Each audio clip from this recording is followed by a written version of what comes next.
everybody, and welcome to Late Night Unite. Kirk, doobsnax today, along with JunkyGS. Junky, thank you for joining me. I appreciate you being here. Of course, we have to do this formal intro, despite you being on the screen in front of everybody for a couple minutes already. So I appreciate you bearing with me on that. But how you doing tonight?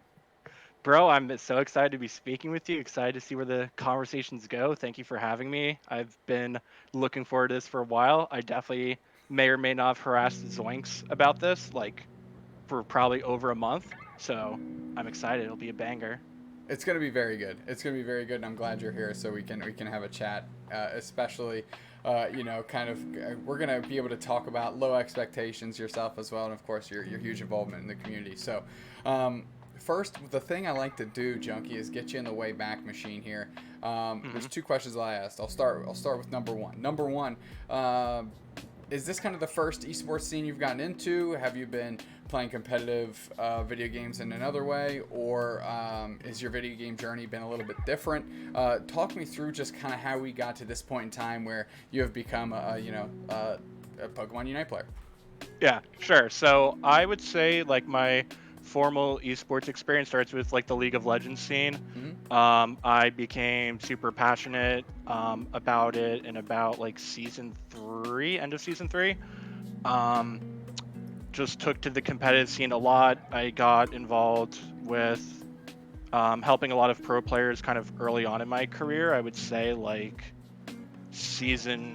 God, when did I start? Like season kind of 4 and 5, like informally with a lot of players, like just helping them through like more like handling like the personal aspects of becoming a pro player and personal figure and stuff like that. I think people, I don't know, I would be in people's chats and they would just kind of open up and talk to me, and I would just build friendships and connections and stuff.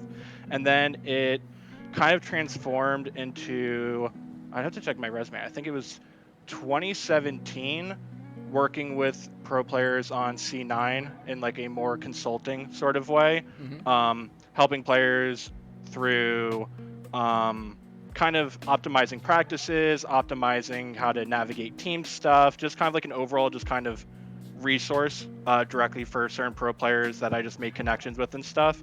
And as their careers prospered, traveled, and as they went to different teams, I was still kind of involved in their lives. So then I was kind of just informed of things, asked for my advice, guidance, etc. through that. So I was like heavily involved with just kind of learning the ins and outs of the League of Legends esports scenes as it grew, blew up, and now it is kind of what it is today. So that definitely informed um, a lot of my knowledge and a lot of like lessons learned heading into Unite. And I'm like not a good League of Legends player, right? Like my advice and like expertise with them was not like me telling them how to lane, right? It was like more best practice in a team environment, best team structure, best comm structure, like kind of more fundamental player skills rather than fundamental like gameplay skills. Mm-hmm. And and then in exchange, I got that from them, right? Of like understanding MOBAs at a deeper level and those sort of things that I just kind of picked up by just being exposed to that like awesome environment. And then when Unite came out, um, one of the pro players I was working with jokingly like tweeted out like they turned me onto the game. They're like, "Oh my god, they're making Pokemon like League of Legends. I should become pro in this too." And they were just like joking, and I was like, oh, "Okay, I should probably check it out. You know, seems like Mm-hmm. fun." And then um, I don't know. It sounds like I don't know if ego's the right word or like maybe superficial, but it was kind of like I was good at it, so I wanted to do it competitively. It was like pretty basic of like Sure. I'm good enough at this game. I want to do it competitively and see how far it goes. And I think um, I noticed in the scene there was not many people with a lot of prior MOBA experience, prior esports experience, and stuff like that. So I definitely felt like I had a lot of unique things to offer. And then that's kind of how I got my way in on my first team and first coaching position in Unite. So let me rewind on that a little bit. Sure, I gave you a lot to work So with. when you say you kind of got into League of Legends, were you like in this player's particular like community? Is that what you're saying? And then like they were just like reaching out like, hey, as a maybe like a viewer in a stream or like in their Discord or something like that. Yeah, And so Yeah, like I just had like friends in the pro community just through, I guess, Discord connections and Twitter connections, like just from outside gaming stuff, and they just kind of moved into League of Legends. And then that was like a factor in me being interested in League of Legends, was like a lot of people that I liked saying like this is going to be a big scene and stuff, and like Mhm. I'm doing this in the scene, I'm doing this in the scene, like you should get in kind of now. um, and then just kind of making genuine connections with players either through mutual friends, through stream, through word of mouth of like, hey, this person knows how to do this, etc. um, so I think it was just one of those things that just like once I made that connection and like they saw the kind of advice that I gave and found it helpful and useful, they just kind of kept sticking me around no matter which teams that they went to, and kept me informed on like, came to me like for career advice on like which team they should do, Mhm. like team management, like everything pretty much almost like outside of like learning champions at like a skill level. I was like involved in helping consult with players in some sort of way. That's a very kind of backwards way to kind of break into that particular Yes. thing. But I mean, it makes sense the way you explain it. Of course, I mean, one of the hardest things to find, particularly now, and especially it feels like in esports, if the last couple of days are any indication, is just some baseline level of trust. And if you establish that with people, that in and of itself is a cornerstone to a good foundation, to whatever that might be. You said you got to do some managerial stuff. Obviously, some consulting kind of.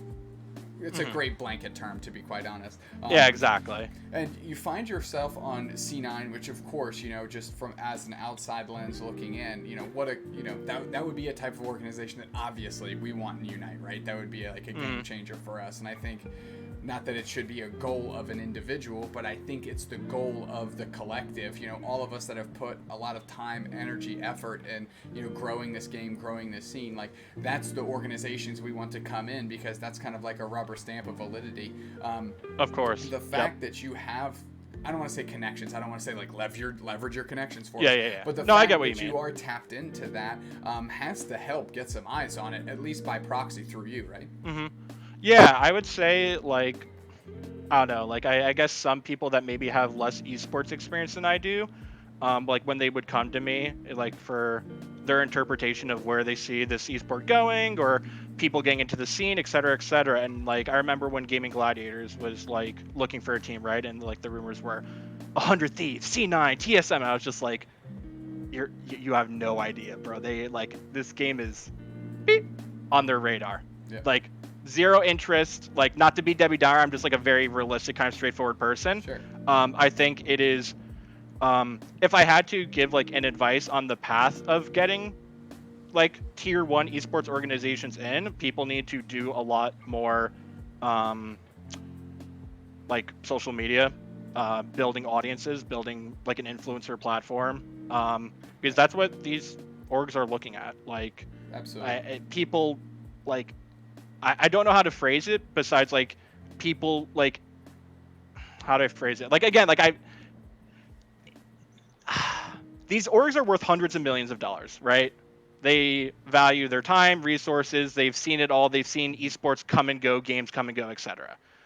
At this stage in the game, to get their attention, right, you need to pretty much do most of the legwork for them. I would almost say it's like the equivalent of, are you into like music at all? Like music industry sort of stuff? I would say it's very similar to now, like music labels don't go out and discover artists. They just sign artists that already blow up and have audiences. Yep. And it's very similar, I think, in esports right now, where if you aren't building the community, you aren't building the audience, you aren't proving that you're doing all the legwork, they're not going to reach you halfway, right? They're not into charity acts. They have enough things to balance and work on. Yep. And I would say whenever I've like talked to people, because like you said, I'm not like someone that like I can just call Jack Antonine on the phone right now, Sure. right?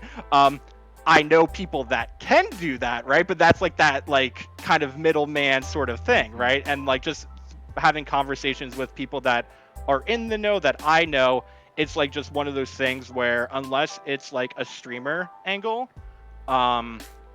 this game needs to do a lot more. And I think, yeah, just the esports as itself is like very bleeding kind of industry, right? It's a lot of big money spending and hoping to get payoff in the end, and evaluations are also super skewed. Like I could think of an example, like there was I think it was maybe Bloomberg or Forbes article about like esports evaluations for these brands and stuff, and they're evaluating them at, $400 million, $300 million, all these like crazy things. And that's great, but like I can tell you the nitty gritty of it is like obviously like they're trying to push an image to get more buy-in, to get all these things, because like you can even look back at the list, I don't know, 2 years ago, right? They evaluated Echo Fox at $150 million. They lost their LCS spot. They sold it for $30 million. That's all the org was worth. Where was that $120 million? Exactly. Right? Yeah, that's a great point too. And I think, there's two things I want to touch on in that Sure. specific point. First off, we have to be incredibly thankful for the organizations, the mid-tier organizations that are stepping in and trying to help us prop up the scene in a way that's making it viable for individuals to be able to focus on it. 100%. Yep. And they deserve all the credit in the world. And unfortunately, if we do kind of transcend to the tier 1 orgs, the natural kind of survival of the fittest thing is those groups will fall to the wayside. But if that does ever happen, I don't want us to forget about them. But second, I mean, esports organizations absolutely hemorrhage money, and like you said, the best way to get on their radar is to have a guarantee, right? Like, I know if we're picking this up, we can get this back. And it needs to make financial sense, especially when you're talking about a new scene like Pokemon Unite, right? We don't have a long-standing track record to lean back on, so you're leaning back onto individuals, whether it's established teams, whether it's somebody like Spraggles, whether it becomes Unite Mikes, whether it's whatever. You go to one box and you go, okay, out of this I can squeeze this. That is a connection we're willing to make. Unfortunately, I don't think anybody has transcended to the level yet of getting that attention. Correct. Yep. So 100% agree. But I want that for us. Trust me that Same. Was it a high tide raises all ships, or a rising tide lifts all ships? However that phrase is. I firmly believe in that. But so you kind of get into Cloud9. How did you, to kind of go back to the story you laid out for us, how did you find your way out of that? Is it something you lost interest in, or like you said, the players that you had built those trust foundations with went to different organizations, and there was just nothing left at Cloud9 for you? So I followed certain players to C9, Evil Geniuses, 100 Thieves. A lot of the players that I were working with or consulting with just retired eventually. Kind of the nature of the game, where I was still full-time teaching at the time. So I was doing this as kind of like a part-time hobby, passion project. I loved the scene. I found it interesting. I found it rewarding to help these players through PR statements or through PR stuff, or team conflicts, or anything that I can do to help kind of guide them through their journey. I would like to do that. I'd say by nature, I'm a very I prefer to be behind the scenes. I don't want the attention on me. I don't want the cloud. Totally me too. I don't, right? That's not my thing, right? I would see people try to leverage, it's social climbing. I don't know how else to phrase it, where every sort of inch people would try to find, they would try and make it into a mile and leverage it into this team and make this connection so they can get this coaching position or this analyst position, or this, my girlfriend's boyfriend, blah, blah, blah, knows this person, so I can, it was all that sort of stuff. And I just had zero interest in doing that. That's not where my passion lied. Working for one of these organizations directly, would have that been sick? Yeah. But I saw what it took to do that and get there, and I just was not in the place mentally, physically moving out there, all the risk associated with it. I liked my balance. I liked my balance of here's work, here's my passion. And I would say it was mostly player dedicated, right? I didn't really work directly with any of these orgs. It was all just because I was focused on the players, right? And they then luckily built enough trust and relationships with me to share things and share all these lessons learned that they're doing and things like that. And it was just a huge, amazing learning experience for me, and that's why I'm kind of like using that experience right now to transition away from teaching and doing like wanting to like do more social media manager type stuff for companies and things. Mm-hmm, And mm-hmm. a lot of that experience has been invaluable in interviews. Like that's been my foot in the door for people to be interested, because especially with like something like social media, it's hard to stick out. It's a new career field. People like the people interviewing with you may not even know every social media platform, Sure. right? Yeah. And like, you Absolutely. know, with my resume, I'm often having to explain what twitch.tv is, what metrics I did for these pro players, their metrics on, you know, Discord, and like all these sort of things that I've had experience working with. Mm-hmm. Um, so I would say like, yeah, it's just been very like player focused for me and very like not about me. I'm just kind of like a tool or resource for these people and however they see fit or however they want to communicate with me or utilize, and that's kind of what I did. And luckily, a lot of my players that I've worked with are either they got full ride to colleges right through collegiate programs now, they're streamers, they're coaches, etc. Mm-hmm. So yeah, it was just mostly dictated by my relationship with those players, and lucky a lot of the players I did work with had long careers. Like that's fortunate, because especially in League of Legends esports, there's some people that came in for 6 months and then they're gone, Sure. and it's like, well, shit, if that's the person I hedged my bet on, then I ain't gonna be learning much from them, right? But it was just a very like invaluable, interesting experience, and that's like why I then was so passionate about Unite, because it was like this opportunity to apply everything I've learned and picked up by being luckily exposed to those rooms, those circles, those conversations, and seeing how, you know, teams working in League of Legends season 3 and how it changed over time to now like we're in like season 9, right?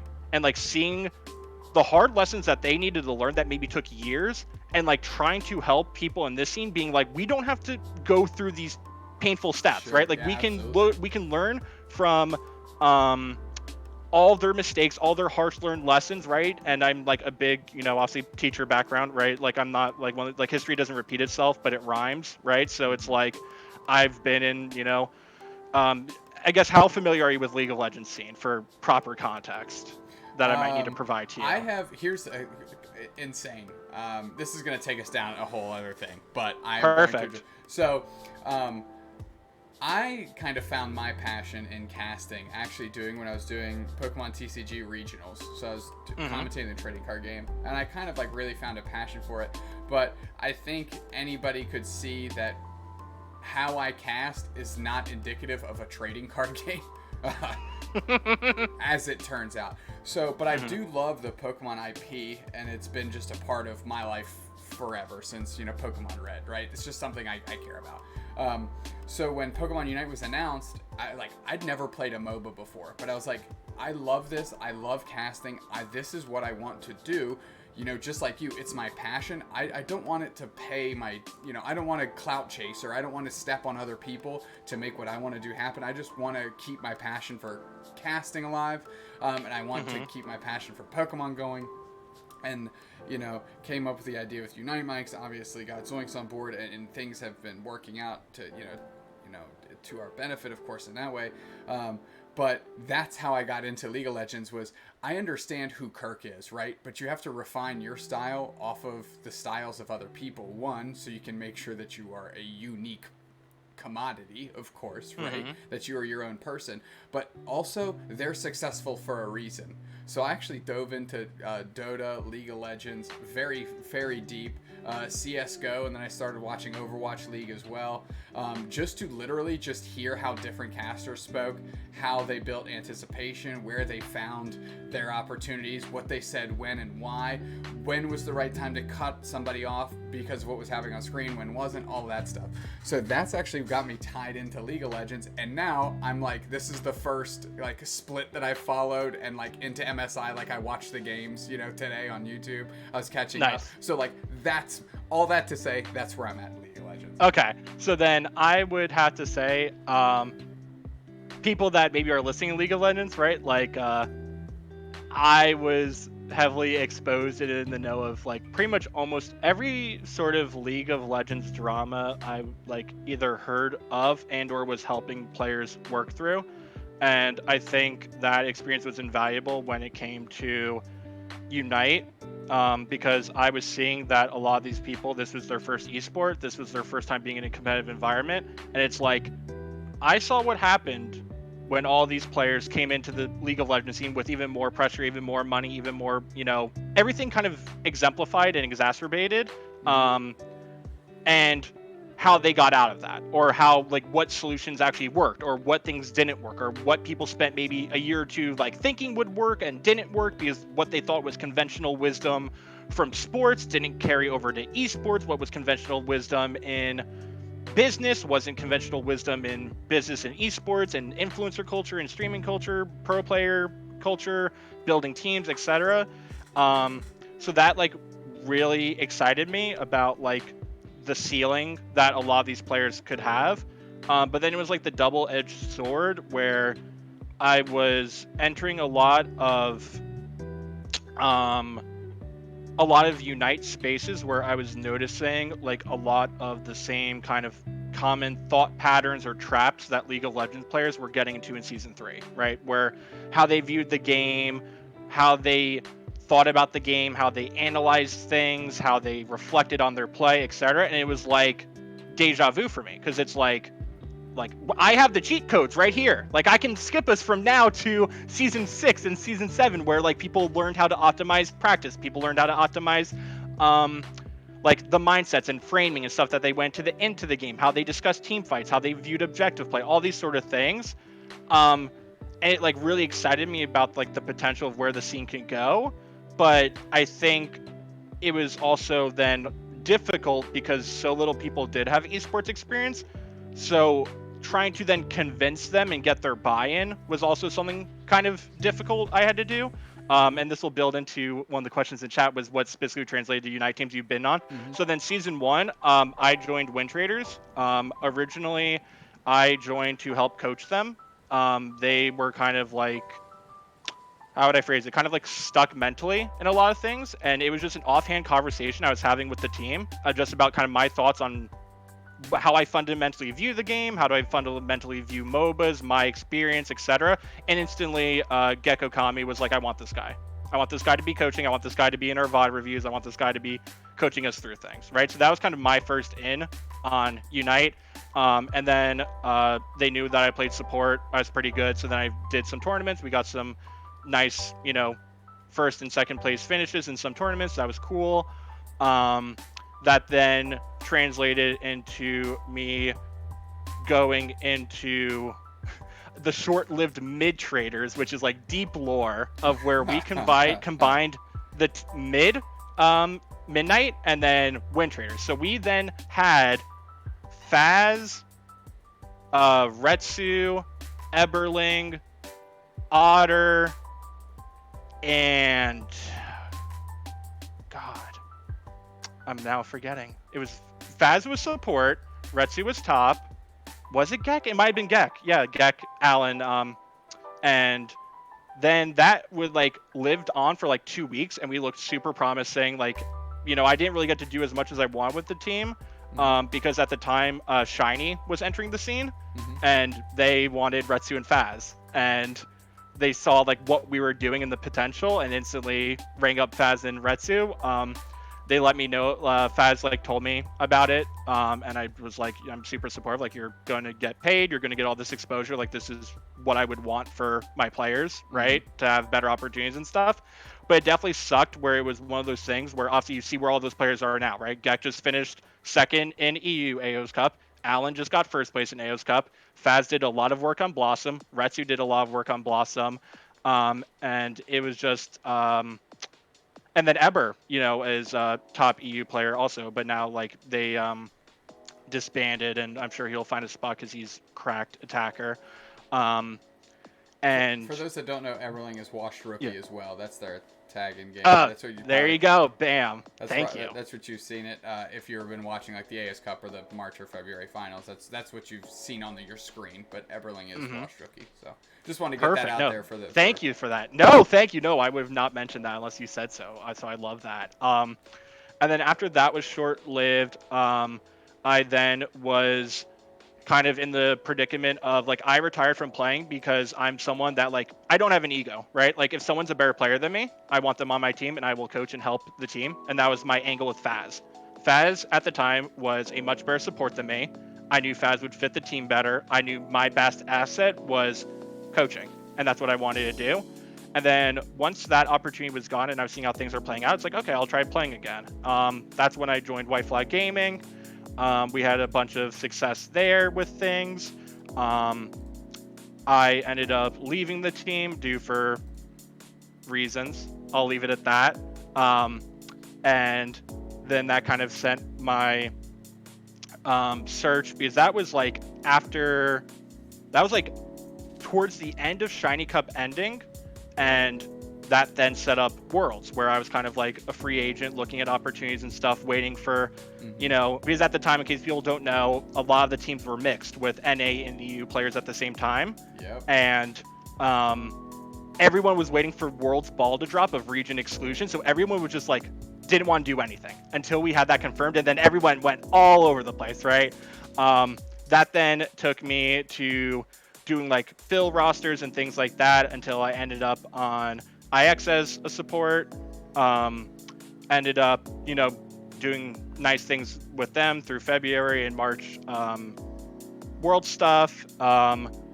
IX was a bit tragic because at the time, someone said spill the tea. I'll give you this tea. I'll give you some tea about IX. At the time, they kicked Feppy. I was on IX, and they were looking for supports. And I was asked to try out for them. And I told David, owner of IX, about it. And he said, like, if you stick with us, I'm sticking with you till June, right? Like, that's what my contract was. I value everything you're doing for the team. Like, you don't take that opportunity, you stick with IX, you're there till June. I'm like, okay, I'm a man of my word. I'll trust him. We go to March, we make finals, we do pretty well, I thought, in my mind. And then the day after finals, I get told, hey, we're dropping you. It's not for performance reasons. It's not for attitude problems. It's not for like anything like that. But just we need a change in the defender position. In case those that don't know, I was playing support. Ilke was playing defender. David said we needed an upgrade in defender position. Pikadiff left foreign famous, and we wanted to pick him up. And I was like, okay. But at the time, I was then like, and he wanted to keep Ilke, and his reasoning was that he said Ilke was one of the fundamental members of the team. He would feel bad kicking him. Like, he couldn't, even like for performance reasons, he said he would feel bad kicking him. And I'm like, okay, but like, you care about winning by bringing Pikadiff, right? Through that decision, but then you also don't care about winning by then kicking me if I'm the better support player in this situation, right? And he was just kind of like, well, like, unfortunately, yeah, like, that's just kind of how it was. And I brought up the fact that, like, you promised me until June, and that's why I didn't go up with Blossom. And at the time, Blossom just got first place, right? So it was like huge opportunity that, like, I gave up for the sake of sticking with the team, sticking by my word, sticking by the contract and the promise. And then I got deep fucked, right? I was then without a team. I had a week before AOS qualifier, because the AOS qualifier was super close to March, final cup. Yep. And then everyone didn't want to leave their team because in March, for those that don't know, a lot of like the mid-tier teams super overperformed. And then a lot of the top level teams kind of didn't do as well as they thought.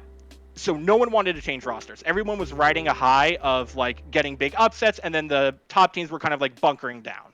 Like, no, we need to prove ourselves again. So I was like shit out of luck finding a team with a week's notice.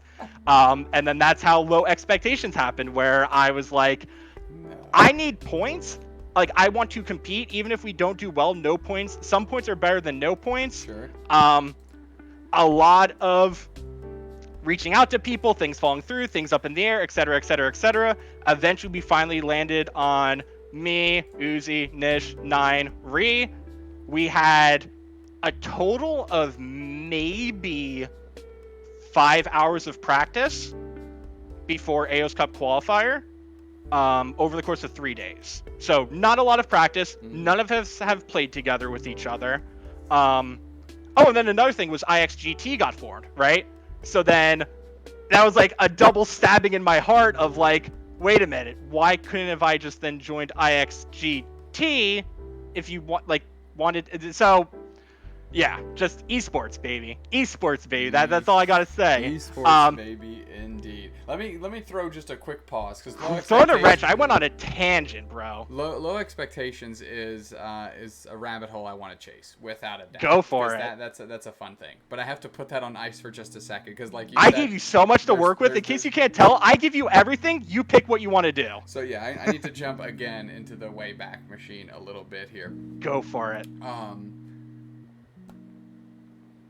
MidGaming or whatever what an insane mid traders, what an insane team that would have been.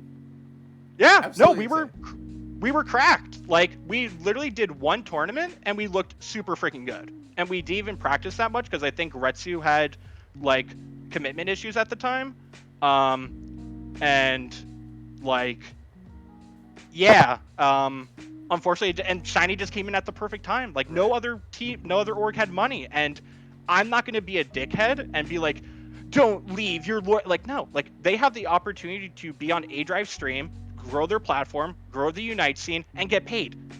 If I care about these people as human beings, I want them to do that. Sure. Even though it hurt and killed me that like we never saw the true potential of that, and I think we could have made a huge run.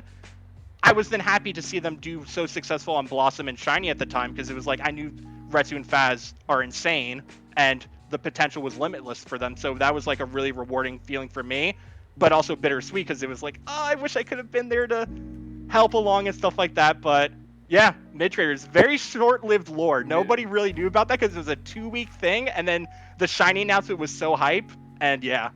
Well, I'm here for pour one out for mid traders. God, that would have been sick. Right? Thank you. I have to say again, and I know I asked my first favorite question, and it took us all over the map. Bro, yep. So this will be our palate cleanser question. This will be our transition into low expectations as we talk about that tournament and just the vibe of that squad, which was it was literally just seeping out of just the personality that the team had. But my question here is, where does your gamer tag come from? How did you land on JunkyGS? Oh, sure. That's, I guess, kind of boring. I wish it was more exciting than it was. I had the gamer tag back in the day. Like one of my first usernames was Music JunkyGS, because I was super into music. I thought the word junkie was funny. I liked spelling it with a Y. It looked just more phonetically pleasing to me. Phonetic is how you pronounce it, but visually it looked more pleasing. Sorry. And then GS, like everyone, like my entire online career, everyone asks me what GS stands for. And it is so boring what GS stands for, because I made this username when I was in 5th grade, right? So I love, like, the excitement for me comes from people guessing what it means, and they always think of so many more interesting, creative things than what I actually meant. But I will give you the doobsnax, late night mic exclusive, that GS stands for Garden State, because I'm from New Jersey. And it was as simple as that, where it was like Music Junkie, GS, I'm from the Garden State, New Jersey. Interesting. So, everyone that would have never crossed my lips as a guess. I would have never gotten there, ever. Exactly. And that's why I find it so much more funny that, like, even though that was, like, the origin of my name, it's sort of like, I don't know if you know the personality LS from League of Legends. He does casting and big streamer and stuff like that. His thing originally means Last Shadow, right? But it ended up just being shortened to LS, and LS just kind of means whatever. And same thing with TSM, where it was always Team Solo Mid, and then they just made it TSM and kind of left it as a thing, right? And that's kind of what GS became for me, where even though it's like for Garden State, it's like I enjoy hearing people make memes and shit from like different gaming communities that I've been on and stuff like that. Everyone always guesses gay something, which I thoroughly always enjoy, because that always leads to hilarious results. But I'm like, guys, like, no, I was like in 5th grade. Like, I was still, straight at that point, right? like, no, my mind wasn't going there yet. And And then everyone always called me Junky, no matter what communities I was in. So it just became like redundant to have music JunkyGS because everyone just called me Junky, no matter where I was or what community I was in. So it just shortened to JunkyGS, and then stuck by it. I love it. I love it. I think it's a great gamer tag. But that's my favorite question. I know it's almost every time I ask it, the individual says, it's not really that good of a story. But trust me, I love the ones that's like, yeah, I just use the Xbox Live gamer tag generator. You know what I mean? Or like, Yep. yeah. So I think it's just amazing. Anyways, that was a good little palate cleanser here. Yep. As the stuff with all IX shakes out mad weird, of course. You don't feel great, I'm sure, and in that experience can't feel good. I can sympathize with that. But then you come together with just this clown car of personalities, of just solid players, of just positive energy, and you form a low expectations comes to fruition, and you surprise some people. Yep. And it was fun to watch. Zoinks and I were doing the AOS Cup Last Chance qualifier cast where we were just jumping into different games, and we were literally just trying to cast as many games as we could. But when we were watching Low Expectations, we were like, oh shit, we are onto something here. That was just a lot of fun to watch and cast and play, and watch you all play. So tell me a little bit about how just this team came together. And then I know you said you didn't get to practice much, but like, how did that conversation even start? Because like you said, it was kind of a weird limbo period where, as you mentioned, just to recap, the bottom teams or the mid-tier teams had kind of seen just like a unprecedented surge of success, whereas the top teams were kind of like floundering a little bit. So the top teams were trying to solidify themselves and regain the top spot, while these middling teams were trying to ride this heater and not make any changes. So it left us the unique individuals that ended up forming Low Expectations in limbo. So tell us how that team kind of came together. So originally, because Tire broke up and then Nemesis like did super well. Nemesis then was like staying as a roster, which I think a lot of people didn't expect. Like, people I think expected those players to be in possible pickups to form a roster for AOS Cup. So it was definitely super hard. So it was at the time me, Red Love, and Bulby trying to form a team.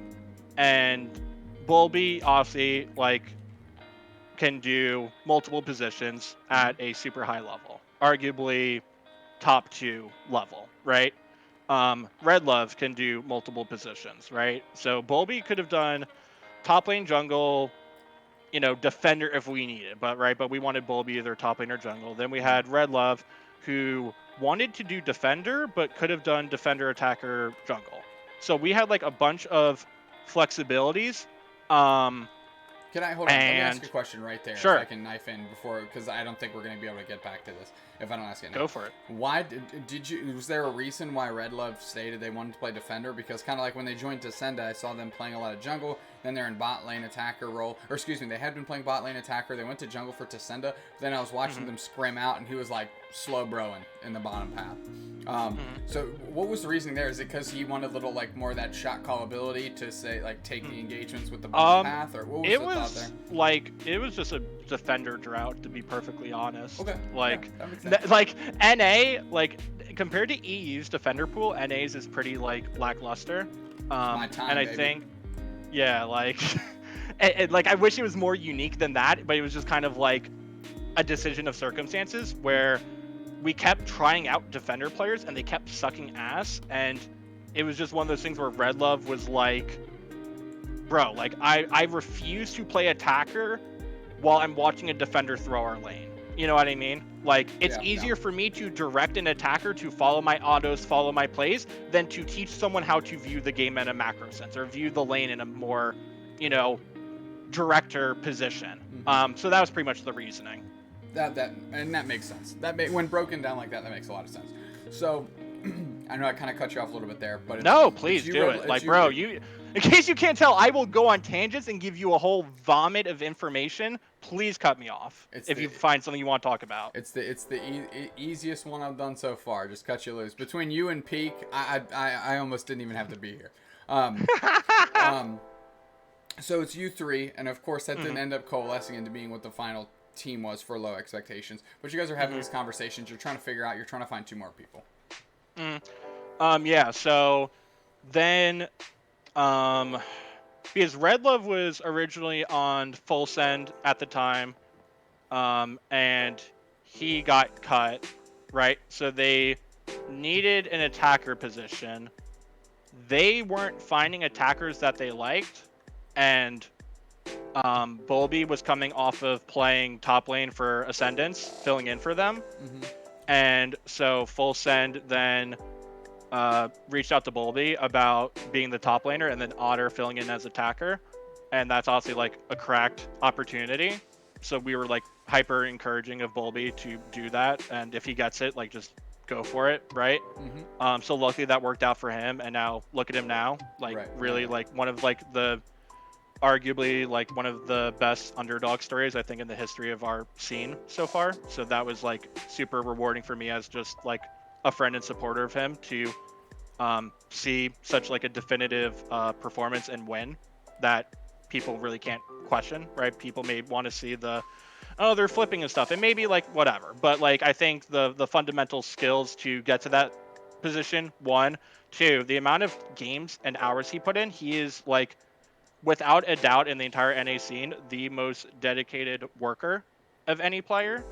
And then 3, adapting to things is a skill, and learning things quickly is a skill, and like that's something that like they just were able to show off, and other people weren't able to adapt to as quickly, and they got the win fair and square. But that's kind of like a side point. So then it was like me and Red Love, right? And then Tascenda kicked 9, and then they were looking for someone, and Red Love was kind of seeing like the writing on the wall of like how doomed this seemed with just the lack of prospects. So then he was just like, yeah, I'm just going to Descenda, and I'm just like, okay, that's fine. Then the order sequence was then Big Uzi was looking to just compete for Aos, and I was like, bro, I'll just take whatever the hell I can get. I don't even want to think about May. I just want to do something for Aos. So all right, I can bring in Uzi. Great. So it's me and Uzi. I kind of run down the list of people that we already tried out with Uzi. I'm like, do you know anyone? Right? Like, and top lane was like probably like our biggest concern. He was like, oh, bro, like just left Gengar Goons because Gengar Goons combined with the old Tascenda team to form IXGX GT. And I'm like, great. I've never had any experiences with him. Uzi vouched for him. I saw him play. I was like, great, got him on. So then it's me, Uzi, Ree. Then we tried out 9 when we were doing like our initial tryouts with Red Love and Bulby. He did jungle and attacker, and 9 was super new to attacker, but like I saw a lot of potential in him, and like I firmly like kind of argued for him to kind of Bulby and Red Love that like I thought he was like workable and like coachable. He has enough potential, like where if I put in the work, we'll get something out of it. They were kind of looking for more immediate thing, which is fine, but like I was in a position of beggars can't be choosers, so I picked up 9. I was like, I want you here. We gelled well personality wise. I thought he had a lot of potential. Great. And then of course then we're left with the big defender pool question, right? Defender hole. And Uzi was the one that knew about Nish and kind of brought him in. And when we tried him out, he was definitely just the best one out of any defenders that we tried out that far, and he had a really good attitude, like super receptive to feedback, which is like definitely something that I look for when I like would want to build an ideal roster. Sure. And very eager to learn, very eager to ask questions, just like a learner, just a natural curious learner. And I was like, great, so it's workable. And yeah, then that just was how we formed, and it was like, I'm assuming, did you go to college or university? So it was a cram session, right? You fucked up that class. You had a final in 3 days. You got to learn all the material, right? So it was like bot lane 101, what we want to do, bring in Faz work with Nish on defender things. I'm going to like work with, overall macro things that we want to change, how we want to approach team fights, how we want to approach objectives, how our team fight, like the fights that our team wants to take and our comp wants to take, the fights that our comp doesn't want to take, and really just like super duper optimized practice where like, there's people that I watch stream ladder for 6 hours in a row, and you ask them what they learned and they can tell you nothing, right? Because they're not going in with any sort of intention, they're not going in with any sort of, idea of things that they want to test, things they want to learn, right? So we, like, even though it was like 5 or 6 hours of like total team practice time, it was like super high level optimized practice where like every minute was spent learning and testing and refining something. Yep. So that was really sick and really cool. And I think that's what served us well in AOS Cup. And then, of course, getting the giant upset best of 3 win against Gaiman. Which is what an amazing, and Bad Attorney put in the chat. Like, I love that, you wanted workable, and it turned into beating what a lot of folks consider the best team in NA. Which of course is just an amazing feather in your cap, not only to the players you picked up, but your ability to see the potential in them. Of course, the carry potential that Big Uzi brought as well. That can't go understated. When you're working with newer players, you need to be able to have somebody that can step up in the bottom of the ninth and just absolutely jack a home run, despite everything else that might have gone wrong up to that point. You still kind of give yourself a chance, and it really seemed to coalesce and gel together. And Low Expectations was a fun team to watch, which kind of brings us to the group play. How did the group play go? Just, I mean, we know what the record is, but I mean, as a whole, just the experience. I was like, I'm someone that has low expectation. And someone that really tries to focus on the present and just like soak up the moment and everything that we're doing for what it's worth, right? So my like expectation originally was just like finding a team and hopefully getting out of groups maybe in AOS Cup, right? That was like my benchmark of I'm happy, I'm satisfied with what we pulled together, right? So the fact that we beat Gaiman in a best of 3 series was like super sick. Like it was definitely like the happiest moment I think in all of our careers that far. Like I was like shaking for probably like an hour afterwards, like super hyped, because it was just such an unbelievable journey in group stages where I talked about it on the other podcast where like we almost got sent to losers because my team wanted to surrender, and I had to be the one like, no, this game's still winnable, none of you are fucking surrendering, like we're making a final push, we're scoring, and then we won, right? So going into groups, on paper, we thought we had the second hardest group of the bunch, and I think there was a huge gap between the caliber of groups Group A and Group B were compared to Group C and D. Yeah, And I think you you guys saw, were in Group B, yeah. yeah, and you saw how that played out in AOS Cup, where like I think like there was like one group where like none of them even made it to like top 8, and some people even like there's groups that none of them even made it to top 4 and stuff. So it was like crazy. So we knew that we like Nemesis was going to be tricky because of just how unique they are, and trying to think of strategies for their play style.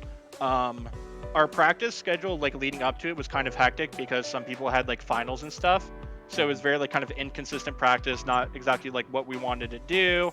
And I think like just a lot of like the kind of whiplash delayed growing pains that we skipped because it was only 3 days like kind of hit us full force in between the month of group stages in AOS Cup. But then all things considered, like I was really happy with how we played. Like we had pretty decisive 2-0 against Smushy Cows' team, which I was happy with because Smushy Cows' team was like full on flip, but not EU flip, but like full on like Dragonite, Duraludon, those sort of things. So like if you didn't play your objectives cleanly and your positioning cleanly, they will just punish you by flipping.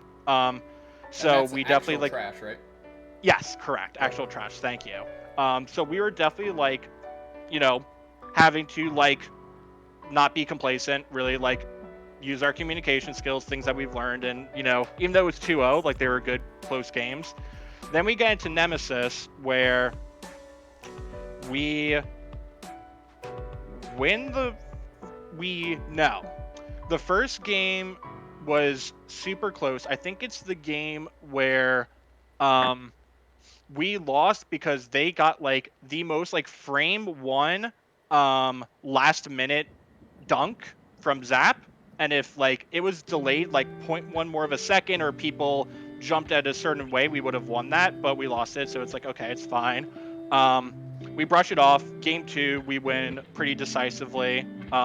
Super excited because we thought Nemesis was going to be like our biggest competition, or like the not, how do I phrase it, not biggest competition, but like the hardest matchup for our team. Yeah, like hardest matchup for us as a team uniquely, right? Not like trying to compare and contrast, but just for our team and how we play the game. We thought our style match against their style was the worst, we were at the biggest disadvantage going in, we thought.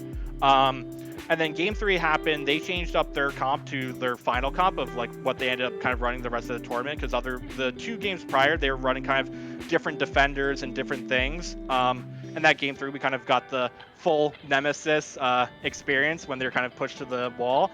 And it was a, close game 3. Nemesis even told us like, of all the teams that they faced, we were the ones that kind of gave them the hardest time. Right, which was cool, but it was definitely a bittersweet moment of, fuck, dude, like that game 1 was so winnable, but just shit happens. It's a 10-minute game. Every second can influence or impact a win, and we just got unlucky on the day. So then we go into Full Send, and we did like decently well. I think like some people were like a little bit demoralized from the Nemesis loss because of how close it was and how it would have been a guaranteed get out of groups moment. And I think some like people just kind of like got in their own head about that. And then as Full Send games weren't going as well at certain points, I think people kind of became like almost like their biggest enemies at certain points. Let me ask you something about that real quick. Sure.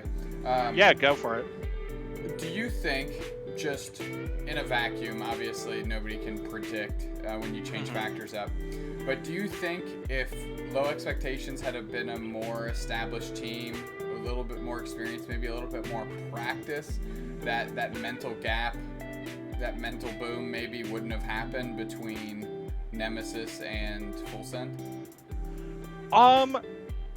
It's hard to say, because I would like I said, like in a vacuum, right? Like a more experience definitely helps, and maybe things would have changed slightly. But I would say there were certain players that I think just had big mental blocks against Full Send as a team, and I think practice and stuff would have not really changed that, because that mental block still would have been there, right? Like the only solution may have been to verse Full Send in a tournament beforehand, right? But that just isn't possible. So I think, yeah, like that. Yeah, to answer your question, no. I think maybe it would have made a difference for Nemesis, and then I think we probably would have still. I don't know. I think Full Send was looking pretty good. We were kind of like not playing like at our highest caliber. Still like proud of our play, right? Because like we almost beat the team that finished third, and we were pretty head to head with the team that ended up finishing first. So it ended up coming out that like we had the hardest group easily, just based off of how the other teams finished.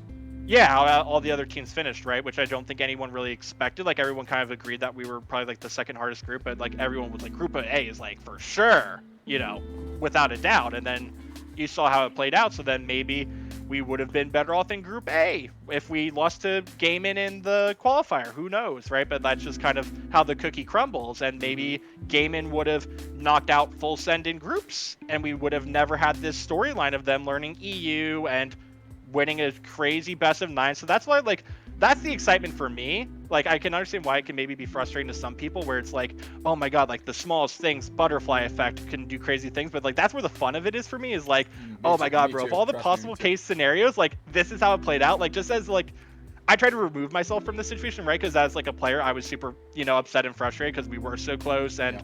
I really believed in like our potential, especially because we were like out of the top 16 teams, the ones that had the least amount of practice and least amount of time together, and we still like performed at a pretty high caliber.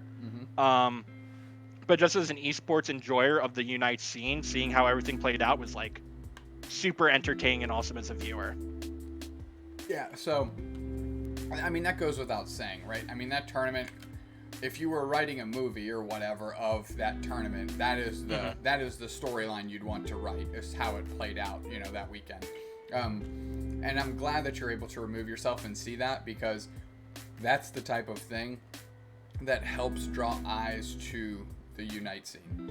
Mm-hmm. Especially, the importance of the tournament, the money on the line. That's a big deal too. A lot of Pokemon Company finally getting a fucking front page on Twitch. Finally. Finally, like, bro, that was like my number one wish of just like, huge. I understand being lazy with your marketing and how you want to do things.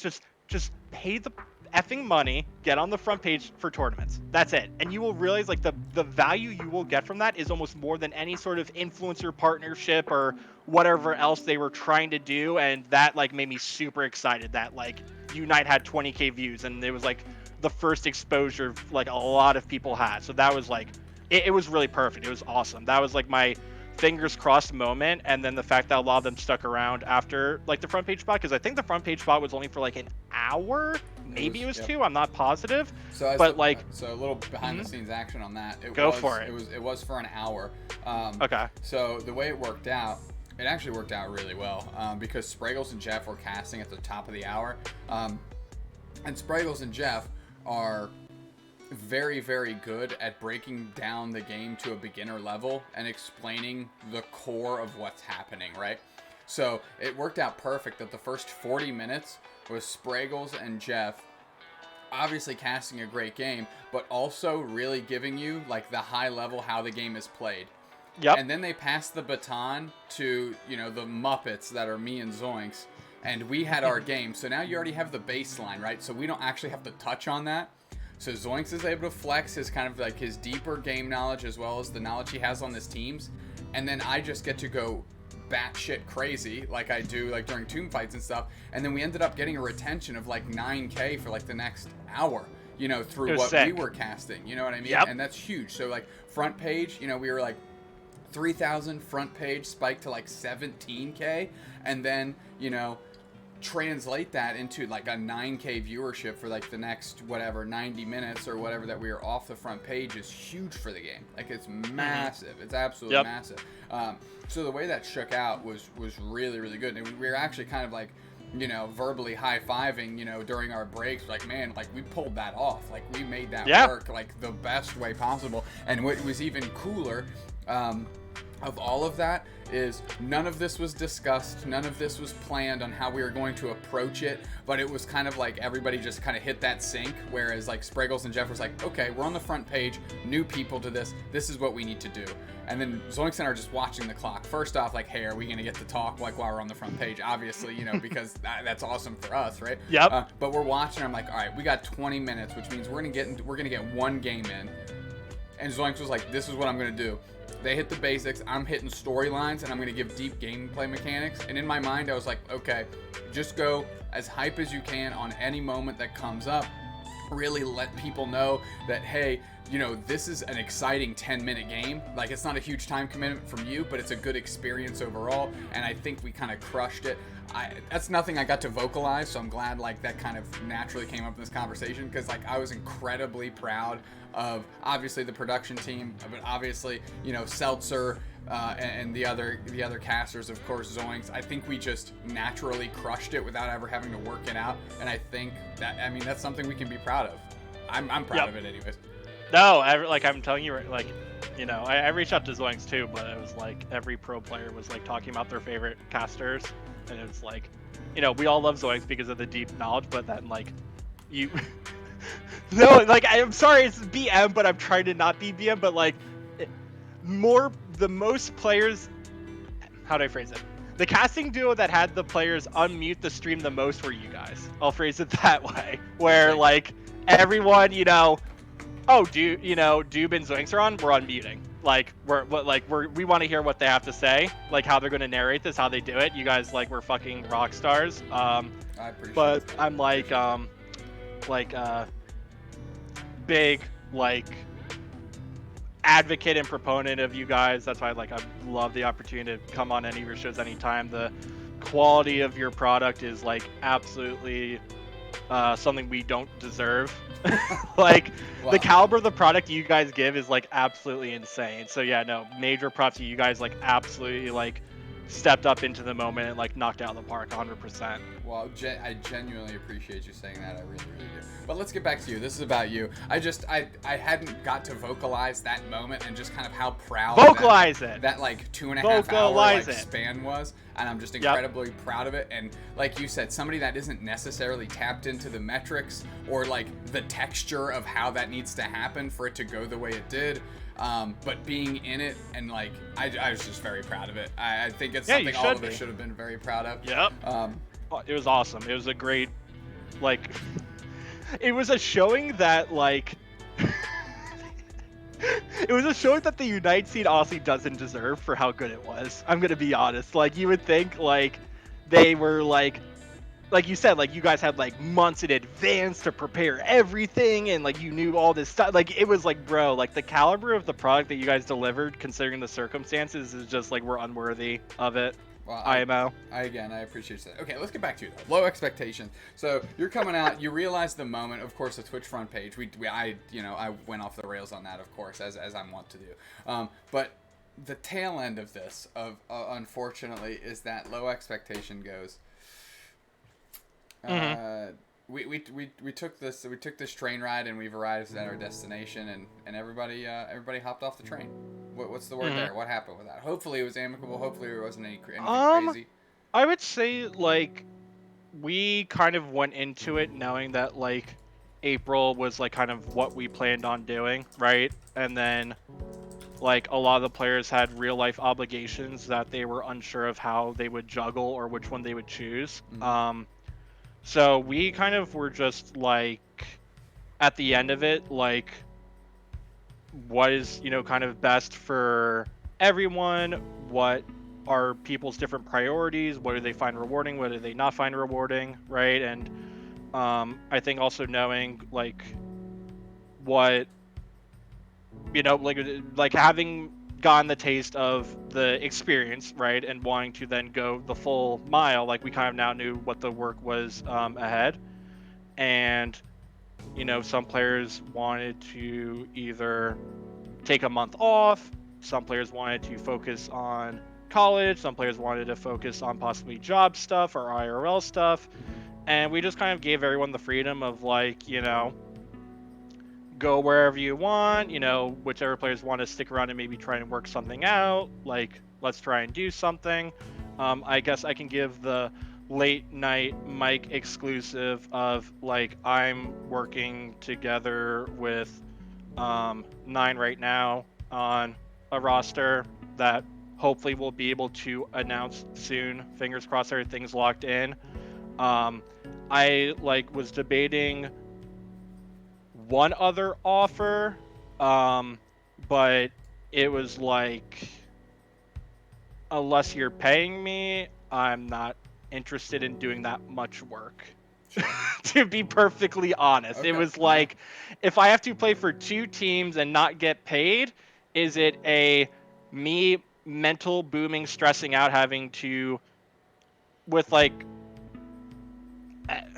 how do I say it? Like, I've never had to, how do I phrase it? Because I had like a really nice talk with Bloodline a couple of weeks ago, and he was just kind of talking to me about like the stresses and stuff of being like a tier 1 team and stuff like that, because he said like that was new for him, right? Because he came from Stray Dogs, and he was like I came into the team being the worst player, and that was such like a new thing for him. and he had like a lot to learn and a lot to learn quickly, and just kind of talking about the stresses and pressures of that. And he told me, like, which I found flattering, he's like, it was kind of the opposite for you. You never came into a team and was like the worst player. And I was like, Sure. yeah, but like, then he's like, I'm sure then that's stressful of like, you know, having to, you know, coach, teach, like, figure out what people need to learn, what gaps are missing, meeting people where they are, etc. So I think that definitely like informed my decision between the two teams of like, if I have to, and I know the work that it takes, right? Of like going in there, getting everyone's fundamentals to a high level, teaching them all the basics, all like the things at like a high caliber, to like addressing everything at the root, because that's what I do. Like I like that's probably like one of my biggest strengths and what players like in the scene have complimented me about, like when they would invite me to VOD reviews and stuff, is that like I'd be able to catch out like, you guys just had an hour argument about this fight and how you guys should have played it better. Let's rewind a minute before and see why that fight should have never happened.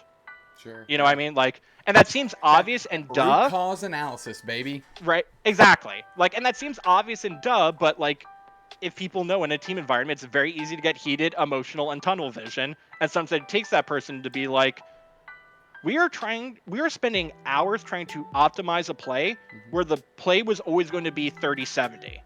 Why the hell do we not just spend time avoiding taking 30-70 fights and not try to beat each other up and scream at each other of how did you not play this 30-70 fight perfectly so we won it? It's like, no, like, let's just not take a 30-70 fight.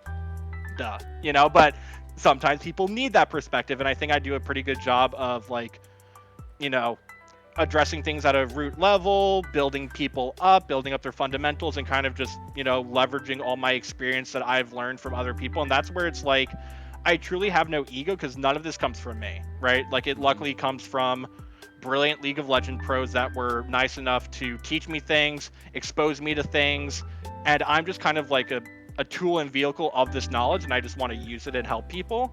So it's never like, this is my way or the highway. Sorry, like, no, it's just like, here's all the things that I've seen and have worked. Let's try them. What works for us? What are we finding that's working for us or exciting for us or etc. So then that just kind of has left me in this position of like, do I do that for no money and maybe more exposure? No, it doesn't really find that appealing me. Or do I play with people I love and respect and see what happens? Like, I'd rather do that. Like, I'm not, you know, interested in, you know, kind of full circle moment of, you know, like you talked about like the clout chasing and stuff like that. And I just prefer being like the wallflower backhand, like helping people thing. Like, I could join a team that would give me a lot more exposure, fans, whatever, if I wanted to grow my stream or grow my thing, but like, like that isn't what's appealing to me.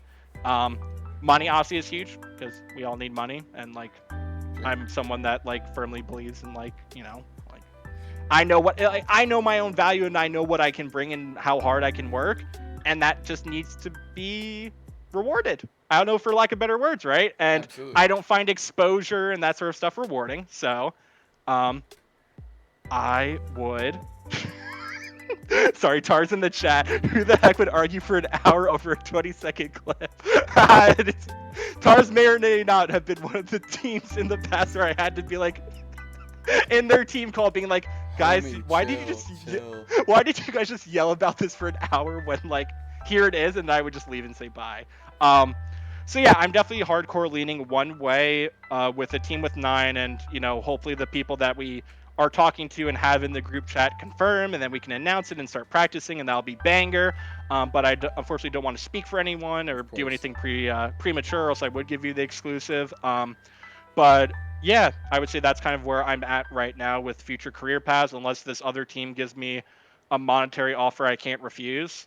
I'm probably doing something where it's like, you know, sort of like low expectations, Misfit Island of Misfit Toys 2.0. And, you know, I think with some of the players that are in talks with this team, our ceiling is humongous, like huge. And there's a player that hopefully will be joining that like I'm super excited to learn from, because I consider them one of the smartest people in the scene and someone that I have always championed, believed in, advocated for as one of the top players, top minds. One of the people that like I trust to go to for things and advice and knowledge and games opinion. So yeah, just stay tuned. Stay tuned. What a place to button that up. Very well said. Zen, thanks for the raid. We really appreciate you. I know you kind of came into the tail end, but we certainly appreciate everybody that's still here, of course. Junky, I want to give you a moment here to kind of do the plugs and shouts, shout outs, plugs, whatever you do want to do, because you have spent the time to talk to me tonight, which I obviously appreciate. So take it away. Awesome. The floor is yours. Whatever you want to get out there. I'm like JunkyGS, luckily on every social media platform. Clean consistent branding. Baby. Consistent branding is so important, bro. I tell that to anyone that like I do any sort of social media consulting and stuff I've done with like influencer stuff, and like they have different names for different. I'm like, no. Consistent usernames across everything. Too easy. Everything. That's what I'm saying. It's like it's actually important. You don't understand how lazy some people are. Where, I'm interested in following them, and I like their name didn't come up the first time. They're not going to go enough to look up what it is on that platform. Like you already lost them, so do that. Anything else I want to plug? No, hopefully like May qualifiers, fucking banger. Hopefully the team that we have right now works out. Shout out to Bear. Oh, absolutely. Shout out to Bear, my therapist that lives inside a 4-pound Maltese body, for sure. Thank you to, you and Zoinks. Like, I always, are humongous fans of the quality of the product you guys produce. And it speaks to your talents and your intentions that you're doing it for a game with such a small scene, for lack of better words. And I would love you guys to have long, prosperous careers in casting. Like, I think you guys are fucking insane, and I don't not trying to gas you up or do that lightly. Too late, already gassed up, tanks overflowing. You know what I mean? But unless you I try to give compliments for people that genuinely I genuinely believe earned it, and I really think you guys have put in an immense work to create such a quality product out of just fueled by love and passion, and the quality of it is insane. You guys casting quality is insane. I really hope that you guys, when Unite dies, you guys continue doing stuff in some sort of capacity, and transfer those skills over to a new game. Shout out to Bloodline for sure. Shout out to Bloodline. Shout out to Tar. Shout out to Benny. Shout out to everyone that watched this. I think it's fucking sick that people care enough to hear me rant and rave. Hopefully you learned a nugget. I'm also always available to talk, help out anyone. I just try to be a resource to every pro player, team, or whatever needs be. I'm looking forward to Worlds. I'm as a player, yes, I want to go to Worlds, but my burning passion right now is obviously if I make it, that'd be fucking sick in the dream. But my burning passion is whatever team makes it, I just want to join, help coach, offer all my advice, dump it all on all my expertise just to get them to the top level and win for our region. That Absolutely. Really excites me. This kind of form up. I love that. Junky, thank you again for joining. I'm going to go through my little spiel real quick. Go for it. If you don't mind. First, I'll start with my PIC partner in casting here at Zoinks Casts on Twitter. Check out Overdunk, tomorrow night. They're going to be having full send on the NA AOS Cup champions. You do not want to miss that, of course.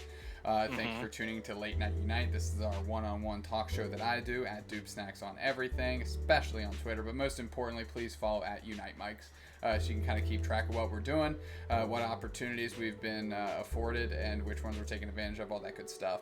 Last thing I want to plug really quick while we've got some viewers in here. If you have your Amazon Prime sub, if you want to sub, we do what we call the emote initiative here. We have some great emotes that we would love for people to have whenever we're casting. Usually that's on other platforms that aren't our own, but it's a great way for us to see you in chat. But what we do with that money, every month that we get a payout, it's just going to be donated to charity, and we're going to show the receipt on our Twitter, so you know exactly that the money that has gone into us is going back out to support a good cause. But most importantly, it gives us a way to equip people with ways to support us, because quite frankly, you know, as these opportunities roll in, they probably won't let us put it on the Unite Mike's Twitch channel, right? So that's a way for you guys to blow up the chat and gas us up in that way, or at least show your support in that direction, which of course we love and appreciate. So that's our little thing with our emotes. We're not keeping any of the money. We don't do this to pay our bills. We do this because we love it. We do it because we love the community. We do it because we love casting, and we love Pokemon Unite. So that's the last thing I'm going to say. We beat the brakes off this one, Junky, so let's go ahead and send the people home. We're going to raid somebody. Haven't decided yet, so please stick around for just a moment for that. But of course, they've been Junky. I'm doobsnax. Peace, love, and hugs. Be safe out there. Be safe.